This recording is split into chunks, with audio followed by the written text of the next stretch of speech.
Dan itu predikatnya adalah sangat memuaskan. Jadi clear ya. Jadi nggak apa-apa, Will, silakan laporkan. Dan kalau Anda tidak cabut laporan itu nggak apa-apa. Saya justru akan melakukan juga upaya hukum yang lain. Ya, gitu. Ya, assalamualaikum warahmatullahi wabarakatuh. Waalaikumsalam. Kawan-kawan semua, terima kasih atas kesetiaan dan kehadirannya. Walaupun acara kita hari ini cuma menyerahkan kesimpulan, tidak ada sidang, tidak ada jawab jawab, tetapi kesimpulan ini bagian penting dari putusan yang akan dibuat Senin nanti pukul 13.00 akan dibacakan sebenarnya. Mudah-mudahan seperti putusan sebelumnya, permohonan ini bisa dikabulkan. Karena sebenarnya kami yakin seharusnya ya permohonan ini harusnya dikabulkan. Kenapa begitu? Karena sampai pada sidang terakhir termohon dalam hal ini penyidik Polda Metro Jaya tidak mampu menghadirkan baik saksi maupun ahli maupun surat yang menggambarkan bahwa peristiwa sebagaimana digambarkan pasal 32 ayat 1 Undang-Undang ITE itu terjadi.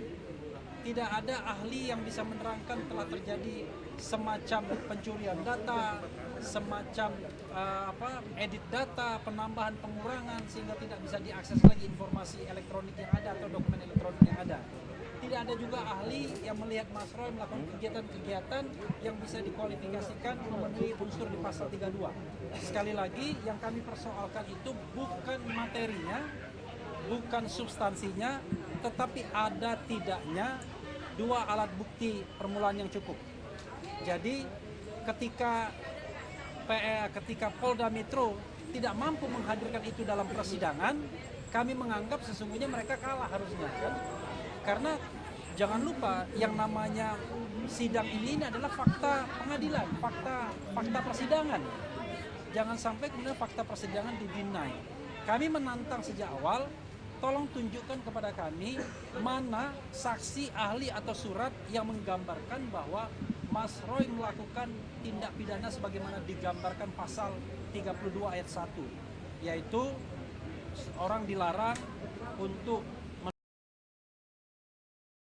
mentransmisikan dokumen milik publik atau milik orang lain.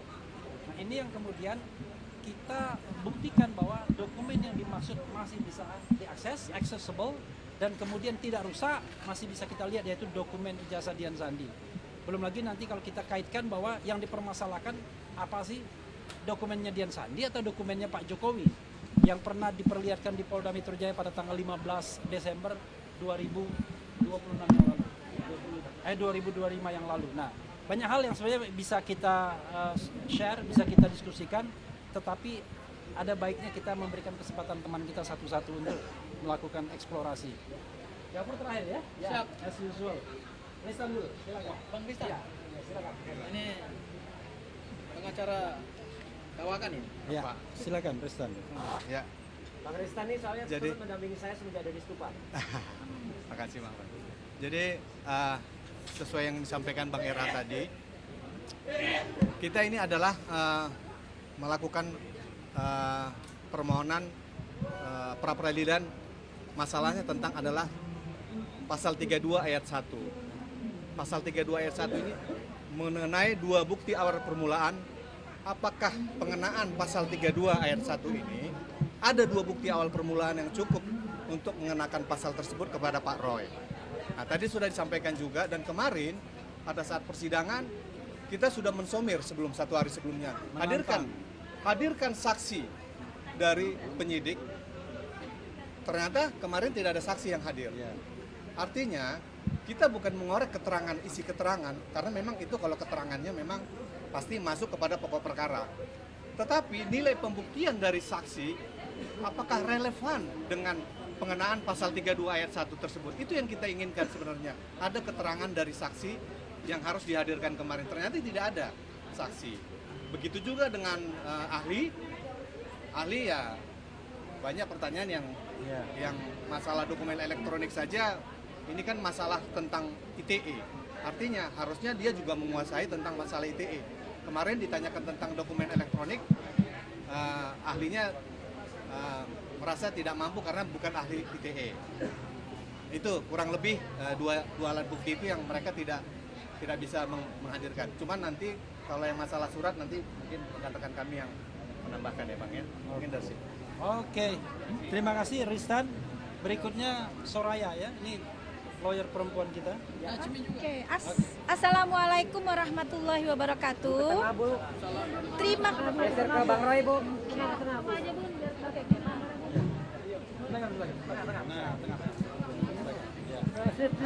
Assalamualaikum warahmatullahi wabarakatuh. Syukur alhamdulillah hari ini sampailah kita pada titik kesimpulan. Dan kita akan menunggu nanti keputusannya di hari Senin jam 1. Tetapi sebelum itu semua terjawab, saya dan rekan-rekan mengucapkan terima kasih pada rekan-rekan semua yang sudah hadir membersamai kita. Dan semoga kehadiran rekan-rekan, pers dan lain sebagainya itu mendapatkan tempat di sisi Allah Subhanahu wa taala. Karena kita sedang berjuang nih, oke? Berjuang bersama pejuang kita Mas Roy. Kita anggap beliau adalah pejuang kita. Pejuang kebenaran dan pejuang keadilan. Ini untuk Mas Roy. Dan kita membersamai pejuang kita dengan memberikan satu landasan-landasan hukum ya yang disertai dengan bukti-bukti yang sudah kita lakukan selama ini. Jadi saya mencoba menambah apa yang tadi rekan saya dan semua rekan-rekan sudah katakan bahwa saksi mereka seharusnya memberikan saksi dari termohon 2 orang. Tapi ternyata mereka hanya mampu memberikan 1 orang saksi ahli. Oke?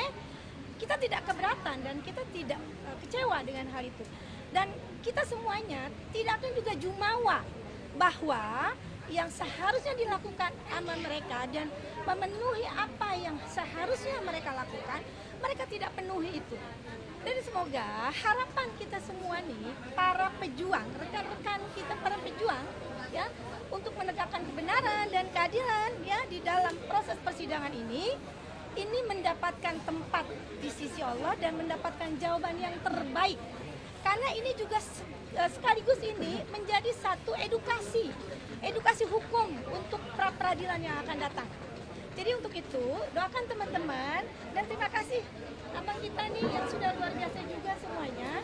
Bang RH sudah membersamai kita semua. Terima kasih Bang RH, terima kasih Bang Gofur dan semuanya. Kita tetap berjuang ya Bang ya. Terima kasih. Assalamualaikum. Oke. Najmi mau bicara? Bang Roy, langsung Bang Roy.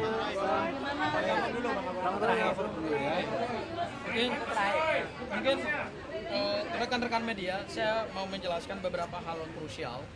Yang pertama, ini adalah dokumen kesimpulan yang tadi kami sampaikan ke Hakim Pra-Peradilan, ya, setebal 41 halaman. Kesimpulan ini merangkum semua fakta-fakta persidangan selama proses pra-peradilan. Dan di dalam kesimpulan ini ada beberapa hal dan bahkan juga menjadi fakta persidangan, ada beberapa hal yang menarik Mas Roy. Yang pertama terbukti bahwa ijazah Pak Jokowi bentuknya adalah ijazah analog. Dan kemarin pada saat pemeriksaan alat bukti termohon, ada satu BAP krusial dan satu BAP kunci yang juga dihadirkan sebagai alat bukti, yaitu BAP dari Pak Joko Widodo. Dan saya salah satu anggota tim kuasa hukum yang membaca BAP Pak Joko Widodo, ada satu keterangan yang menarik dari Pak Joko Widodo. Beliau dalam berita acara pemeriksaan mengatakan bahwa beliau hanya mengakui ijazah analog. Sementara yang diunggah oleh Dian Sandi berdasarkan BAP Pak Joko Widodo yang kemarin dihadirkan sebagai bukti dari termohon, beliau katakan bahwa itu bukan ijazah saya. Hal yang kedua, itu adalah foto dari ijazah.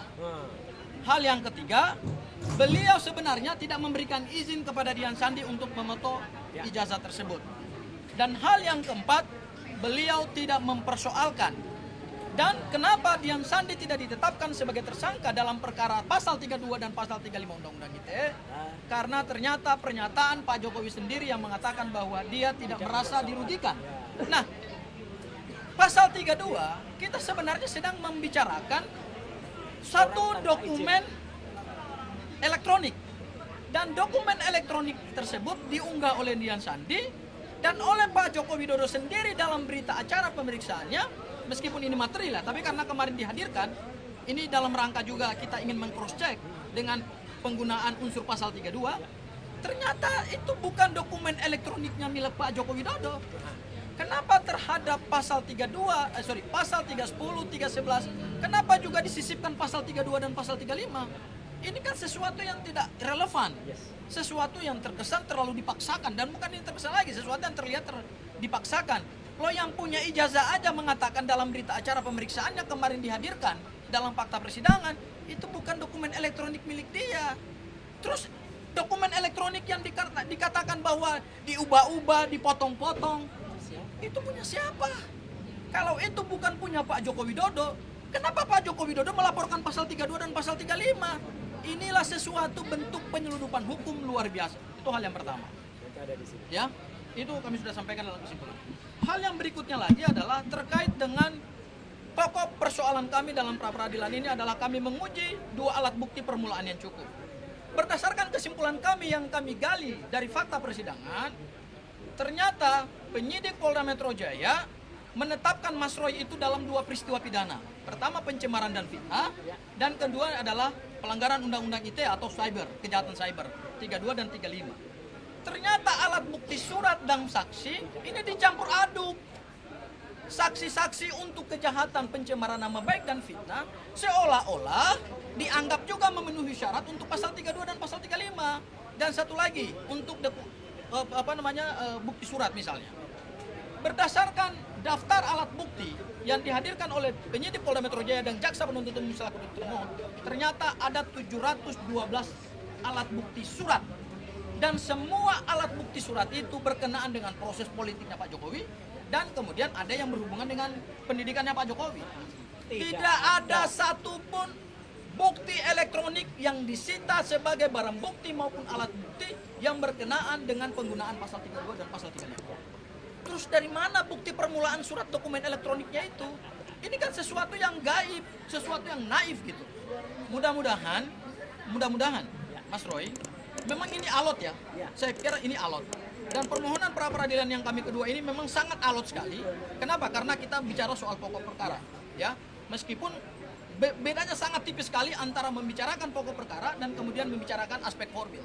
Tapi kami sungguh yakin mudah-mudahan hakim dengan kecerdasannya, karena asasnya adalah ius coria novit, yaitu kita serahkan pada hakim karena hakim tahu hukum. Mudah-mudahan hakim jeli untuk kemudian memilah mana pembuktian material dan kemudian mana pembuktian formil. Karena berdasarkan ahli yang kemarin dihadirkan oleh Polda Metro Jaya, ahli justru tidak mampu menguraikan apa yang disebut dengan bukti surat atau alat surat dokumen elektronik dalam konteks pengenaan pasal 32 dan pasal 35 Undang-Undang ITE. Dan kemarin juga tidak ada satupun saksi yang juga dihadirkan oleh Polda Metro Jaya. Mudah-mudahan ini adalah celah di mana permohonan pra-peradilan kami bisa dikabulkan sebagaimana pra-peradilan kami yang pertama. Dan Mas Roy, tidak mendahului Bang Refli juga, saya ingin men-spill dikit aja bahwa kemarin kami juga sudah mendaftarkan permohonan pra-peradilan yang ketiga, sudah keluar nomor registrasi perkaranya, sudah ditunjuk hakim tunggal pra-peradilannya, sudah keluar juga jadwal persidangan pra-peradilan ketiga. Terkait dengan apa, saya belum bisa menyatakan. Mungkin nanti secara resmi akan disampaikan oleh Bang Refli Harun pada saatnya nanti, waktu yang tepat. Tapi intinya kami juga sudah memohonkan permohonan pra-peradilan yang ketiga, dan ini tidak nebis in idem. Ya, mungkin itu saja dari saya, Mas Roy. Selanjutnya saya serahkan kepada Mas Refli dulu. Kalau Bang Refli mau menambahkan, silakan. Ya, kawan-kawan sekalian, tadi kita juga menyaksikan sidang Dr. Tifa di PN Jakarta Timur. Dan ada beberapa hal yang sebenarnya menarik untuk dibahas ya. Saya mau spill dua saja mengenai bahwa ada pidana umum dan ada pidana delik aduan. Dan katanya kalau pidana umum itu ya walaupun misalnya restoratif justice dan lain sebagainya, maka pidana umumnya tetap jalan. Jadi restoratif justice dalam konteks KUHP yang baru itu memang harus di bawah 5 tahun. Maka sesungguhnya kalau misalnya cara berpikir jaksa tadi dipakai, ya, maka ada orang yang restoratif justice-nya harusnya tidak dikabulkan. Dicabut lagi. Siapa dia nanti bisa dicek saja. Karena di antara pasal-pasal yang disangkakan itu ada pasal yang di atas 5 tahun. Jadi sependek pengetahuan saya, restoratif justice yang ditawarkan oleh hakim itu hanya berkenaan dengan pasal 433 dan 434. Tapi ya waktu itu 310 311. Tapi yang berkenaan dengan pasal 32 ayat 1 dan 35 itu sepertinya tidak, karena dia juga menggunakan KUHP baru. Dia kutip pasal 79 ayat 5 dan lain sebagainya. Ini kan dalam konteks tadi SP3-nya dicabut katanya, itu tidak menghilangkan laporan polisinya dicabut kemudian diterbitkan SP3, tidak menghilangkan hak negara untuk menuntut. Itu klaim dari jaksa. Kalau klaim itu mereka gunakan dengan prinsip equality before the law, maka sesungguhnya mereka yang mendapatkan restoratif justice kemarin, kalau misalnya ada ancaman hukumnya lebih dari 5 tahun itu nggak bisa, tidak berlaku. Itu satu. Nah yang kedua yang saya juga catat adalah soal perbuatan berlanjut. Ini kan jadi dilematis. Misalnya Dr. Tifa dikatakan karena kontennya itu masih ada. Kontennya masih ada dan kemudian masih berlanjut katanya. Masih bisa diakses orang. Pertanyaan saya adalah seandainya Mas Roy atau Dr. Tifa menutup konten itu misalnya, kalau dia punya akses sendiri, apakah kemudian akan tidak dikatakan menghilangkan barang bukti? Jadi aneh kan jadinya. Ya kan? Jadi kalau begitu, maju kena mundur kena dong. Nah sekarang ada satu spekulasi yang kita harus jaga sama-sama. Jangan sampai kemudian nanti pasal 433, 434 itu kemudian tidak dipertimbangkan karena Pak Jokowi tidak datang, ya kan? Karena dianggap delik aduannya kemudian tidak bisa ditindaklanjuti karena pengadu atau pelapor tidak datang, tapi pasal 32 ayat 1 dan pasal 35 jalan terus. Nah ini kalau ini terjadi maka akan terjadi kezaliman, kejahatan. Karena pangkal persoalannya bukan di pasal 32 dan 35-nya, tapi di soal ada orang yang merasa tercemar nama baiknya, ada orang yang merasa difitnah. Tiba-tiba dia menggunakan pasal tidak hanya fitnah dan pencemaran nama baik, tapi pasal-pasal lainnya termasuk 32 ayat 1 dan 35 yang memberikan ancaman hukuman 8 sampai 12 tahun penjara. Dan itu bukan temuan dari penyidik Polda Metro Jaya, tapi itu adalah laporan awal pada tanggal 30 April 2025. Ya, karena itu kita perhatikan sama-sama, kita tuntut kalau misalnya ini masuk pokok perkara Dr. Tifa atau Mas Roy nantinya, kita tuntut Jokowi harus hadir. Jangan sampai kemudian dia tidak bertanggung jawab terhadap apa yang dia lakukan. Itu yang harus kita pahamkan.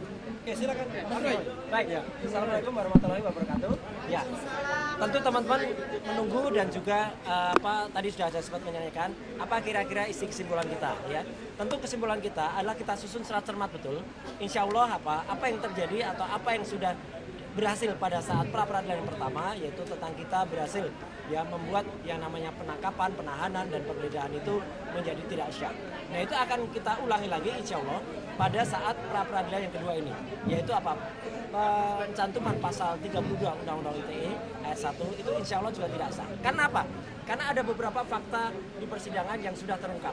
Yang pertama adalah ketika pada sidang pra-per yang pertama itu jelas betul keterangan dari ahli waktu itu, maaf saya sebut namanya Pak Aristo Pangaribuan, itu malah menyatakan penangkapan, penggeledahan dan kemudian penahanan itu cacat formil. Hal yang mirip sebenarnya terjadi juga kemarin ya. Ahli yang dihadirkan, kalau saya tidak salah namanya Profesor siapa Effendi ya dari Universitas Riau, itu tidak tahu menahu soal undang-undang ITE dan tidak tahu mana bedanya dokumen elektronik, termasuk bahwa dokumen elektronik itu harus bisa diakses, tidak hanya sekedar dicetak. Dia sama sekali tidak tahu, bahkan dibacakan beberapa putusan MA oleh kuasa hukum kami, salah satu Mas Gabung Haji, dia berkata belum membaca. Seorang ahli kok belum membaca apa-apa, ini repot. Bahkan dia mengatakan keterangan dia bisa jalan terus tanpa ada saksi. Ini fatal banget. Harus ada saksi fakta yang kemudian melihat saya melakukan tindakan yang melanggar Undang-Undang nomor 32 ya, Undang-Undang nomor 11 tahun 2008 khususnya di pasal 32 itu yang saya merusak. Dan ini sudah dibuktikan sehari sebelumnya ya, ketika pembuktian dari kami, ketika hakim secara cerdas, secara smart betul ya, Pak I Ketut dan Pak Wan kemudian malah mengakses sendiri ya dokumen milik Dian Sandi Utama pada akun X Dian Sandi Utama yang diposting pada tanggal 1 April 2025 dan diakses dari komputer milik Pengadilan Negeri Jakarta Selatan dan ternyata masih bisa diakses tanpa ada kerusakan sedikit pun. Artinya ini sudah 180 derajat membantah ya pasal 32. Karena pasal 32 itu adalah kalau saya mengakses data itu, kemudian saya membuat kerusakan di data itu, apalagi kalau saya mencuri, kemudian mengunggahnya kembali. Fakta yang lain, saya tidak punya akun untuk melakukan itu. Apa yang kita lakukan adalah melakukan analisis, dan analisis itu dilakukan bukan di podcast saya, bukan di akun saya, tapi justru di media massa. Ya, ini televisi yang itu harusnya juga diperiksanya kena dengan harus melewati undang-undang pokok pers dulu atau misalnya undang-undang penyiaran terlebih dahulu. Nah, yang terakhir yang ingin saya sampaikan, satu fakta menarik, saya juga sudah bersama dengan Mas Gafur, kita juga meneliti, alhamdulillah kami sudah membaca berkas-berkas yang kami terima secara resmi, berkas dakwanya, dan di situ sudah ada keterangan dari Dian Sandi juga, ya, yang sempat diambilkan. Dan ternyata, nah ini yang menarik, di situ terungkap bahwa Dian Sandi bukan satu-satunya yang mengupload itu. Dian Sandi bukan satu-satunya yang mengupload ijazahnya Jokowi. Ya, kalau itu tidak diakui oleh Jokowi, berarti sebenarnya itu adalah ijazah yang sudah diumbar ke publik. Ada 4 sebenarnya, tapi yang lain men-take down. Tinggal punyanya Dian Sandi. Dan Jokowi tidak pernah melakukan show atau tidak pernah menggugat Dian Sandi. Meskipun kabarnya Dian Sandi sowan ke Jokowi memohon maaf. Mohon maaf, dalam Undang-Undang ITE itu tetap tidak mengurangi pasalnya. Mau dia mohon maaf, mau dia kemudian mengklarifikasi, tetap namanya mencuri. Ibaratnya mencuri. Saya mencuri data dari Bang Gafur. Saya minta maaf, tapi kan datanya sudah sempat di saya. Sudah sempat juga mungkin disebar ke orang. Sudah sempat ada banyak mendownload. Dan per hari ini, Dian Sandi itu di-download atau jadi unduh sebanyak hampir 9 juta. Jadi artinya, kenapa ada memilih satu orang di antara 9 juta itu, yang kemudian saya pun bisa dibuktikan tidak ada akses saya langsung terhadap datanya Dian Sandi karena saya nggak punya akun. Saya nggak punya akun X. Saya hanya menyatakan itu dari media massa. Orang yang membaca melalui media massa, dan apalagi itu adalah data publik sesuai dengan apa yang sudah disampaikan penelitian oleh Pak Bonatua dan kawan-kawan, termasuk juga Bonjol. Jadi artinya dengan adanya fakta-fakta ini, termasuk fakta-fakta persidangan ahli dan tidak ada saksi di pra-peradilan yang kedua, kami mohonkan kepada hakim tunggal itu untuk menggunakan benar-benar pikiran dan kebijakannya, karena hakim itu kalau sudah menyampaikan putusan itu adalah putusan yang harus diikuti oleh semua pihak, dan moga-moga itu akan menjadi keputusan yang terbaik pada hari Senin tanggal 20 Juli tahun 2026 jam 1 siang. Dan sedikit saya tambahkan, kami juga sudah kemarin kami sudah memasukkan pada hari Kamis permohonan pra-peradilan yang ketiga, dan pra-peradilan yang ketiga ini insya Allah kalau itu insya Allah akan juga kita memperoleh hasil yang sama seperti pra-peradilan yang pertama. Kenapa? Saya nggak bisa bocorkan apa permintaan kita, tapi permintaan kita tuh ada hubungannya memang dengan pra-peradilan yang pertama. Tentu teman-teman bisa melihat itu. Jadi moga-moga kasus ini segera bisa kita menangkan dengan baik dan tidak perlu ada pengganggu-pengganggu lagi, ya. Pengganggu yang kemudian merecokin sidang ini, termasuk seperti sidang pertama ada penyusup yang datang, kemudian tidak perlu lagi ada orang yang ikut. Sebenarnya yang melaporkan selain Pak Jokowi itu kan ada Lecemanan, ada Maret Samuel Sweker, dan ada juga Adi Kurniawan. Itu pun sudah tidak jalan lagi, sudah gugur. Jadi kalau sudah gugur, mereka nggak bisa lagi kemudian datang dan kemudian juga untuk mengaku-ngaku, oh saya kuasa hukum ini, kuasa hukum ini. Anggap saja kafilah berlalu. Nah, kafilah berlalu kalau kemarin kaosnya hitam, sekarang kaosnya putih, gitu aja. Kabeh, ya gitu. Kabeh, kafilah berlalu. Sekian, terima kasih. Wassalamualaikum warahmatullahi wabarakatuh. Sedikit Mas Roy dan Mas Refli boleh ditambah. Hari ini kan ada yang melaporkan Mas Roy ke Polres Jaksel. Apa itu? Soal apa? Ijazah ya, gitu. Ini mungkin seperti apa? Ijazahnya siapa? Mas Roy. Ijazah saya? Iya, di Bagus. Polres Jaksel. Gimana Mas Roy? Bagus. Jadi kalau laporkan ijazah saya, berarti dia sama itu mungkin si yang mau membakar Kejati itu. Siapa yang melaporkan? Bagus. Bagus. Jadi kemarin mungkin teman-teman sudah tahu kan? Jadi artinya apa? Saya kemarin sudah berhasil juga, ya. Jadi cerah jelas. Ini ijazah asli saya. Kopi. Itu resmi. Ya? Ini kopi dari asli.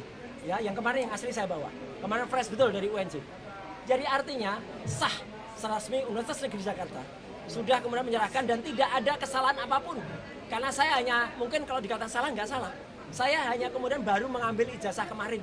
Dan saya mengambil itu kemarin setelah UNJ itu digeruduk ya oleh rombongan yang nggak jelas yang mempunyai legal standing dan memaksa ketemu perwakilan rektor ya, dan saya diterima oleh wakil rektor kemarin dan beberapa profesor, dan itu nanti ada rekamannya semua apa yang kita obrolkan kemarin. Jadi kita tunggu saja ya apa yang dilaporkan itu, dan maka konsekuensinya adalah mereka yang melaporkan kalau tidak terbukti harus tanggung jawab. Dan sekali lagi ini saya tunjukkan, kemarin mungkin belum saya tunjukkan, Anda bisa baca berapa IP kumulatif saya, 3,86, dan tidak ada nilai lain selain A dan B. B saya hanya 2 dibandingkan dengan keseluruhannya A. Ya, saya IPK-nya bukan 2, tapi 3,86, dan itu predikatnya adalah sangat memuaskan. Jadi clear ya. Jadi nggak apa-apa, Bill, silakan laporkan. Dan kalau Anda tidak cabut laporan itu nggak apa-apa. Saya justru akan melakukan juga upaya hukum yang lain. Ya, gitu. Itu saya kira ya. Itu siapa mungkin Mas Roy kenal nggak? Apa? Dengan Bill itu siapa? Ya kalau Bill yang sesuai yang saya kenal adalah orang yang pertama kali justru membuat ricuk ini, yaitu namanya Taufik Bilfakih, Ketua Harian Ceboker Nusantara, ya, dan dia bekerjasama dengan orang namanya Richard Hutajulu. Richard Hutajulu yang pertama kali dia mungkin terlalu iseng, dan nanti akan kita ungkap. Saya bersama seorang podcaster terkenal, saya nanti akan podcast Richard Hutajulu itu sudah punya mensrea, sudah punya niat buruk, karena insya Allah saksi saya akan mengatakan Richard itu pernah bilang kepada teman saya ini bahwa dia akan membuat gaduh suasana ini, bahkan akan melakukan sesuatu ya terhadap saya. Nah, bahkan dia niatnya buruk banget. Nanti akan ada, saya nggak boleh mendahului ya. Itu aja ya. Mas Roy, saya tambah sedikit. Apa ya? Ya. Terkait dengan laporan terhadap Mas Roy dalam dugaan mungkin ijazah palsu. Ya. Karena kalau berhubungan dengan ijazah itu cuma satu dugaannya, Ya, tahu. yaitu adalah dugaan tindak pidana pemalsuan dokumen.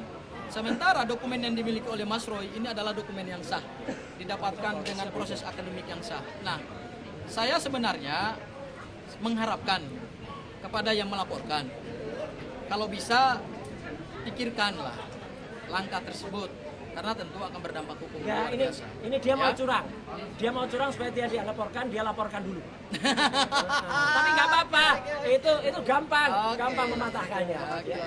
Mungkin Pak Refli Atau ada kemudian yang kedua Mas Roy begini, Oke, ya. atas laporan tersebut tentu kami sebagai tim kuasa hukumnya Mas Roy kalau memang dipaksakan naik terus ya sudah akan kami hadapi. Oh, iya. Dan tentu untuk membela kepentingan hukumnya Mas Roy di bawah koordinator Bang RH, tentu kami akan juga mengambil langkah-langkah hukum. Ya. Begitu ya Bang RH Kita ya. tunggu pasal di apa, dan pasal nggak boleh dilaporkan balik adalah kalau pasalnya adalah sama. Tapi kalau pasalnya berbeda atau apa, tentu kita akan bisa laporkan. Oke, Mas Roy. Ada tambahan? Cukup ya? Cukup ya? Cukup ya? Oke, terima kasih ya.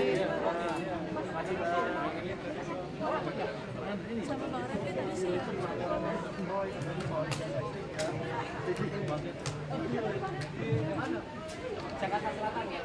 Apa? Ini Sentana ini. OMJ-nya aja di Jakarta Timur.